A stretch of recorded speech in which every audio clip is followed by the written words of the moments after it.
ঈদের নামাজ পড়ার সঠিক নিয়ম। ঈদের নামাজে যাওয়ার আগে অবশ্যই আমার এই ভিডিওটি দেখবেন। ইনশাআল্লাহ ঈদের নামাজ নিয়ে আপনার কোনো পেস লাগবে না। প্রথমে ইমামের পিছনে দাঁড়ানোর পর আপনি নিয়ত করবেন যে আমি মুক্তাদি হইয়া এই ইমামের পিছনে অতিরিক্ত 6 তাকবীরের সাথে ঈদুল ফিতরের 2 রাকাত ওয়াজিব নামাজ আদায় করিতেছি। আল্লাহু আকবার।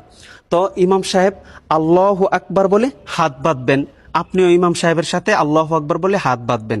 তারপর ইমাম সানা পড়বেন। সানা পড়ার পর অতিরিক্ত 3টা তাকবীর দিবেন। আল্লাহু আকবার বলবেন, হাত ছেড়ে দিবেন।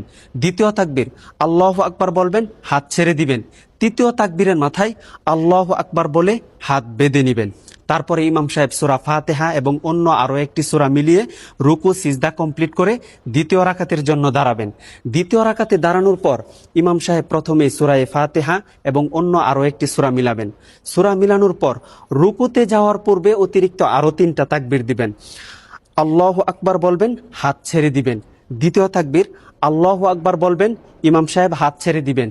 তৃতীয় তাকবীর আল্লাহু আকবার বলবেন, হাত ছেড়ে দিবেন। চতুর্থ তাকবীরের মাথায় ইমাম সাহেব আল্লাহু আকবার বলে ডাইরেক্ট রুকুতে চলে যাবেন। রুকু সিজদা কমপ্লিট করে ডানে বামে সালাম ফিরিয়ে নামাজ শেষ করে দিবেন।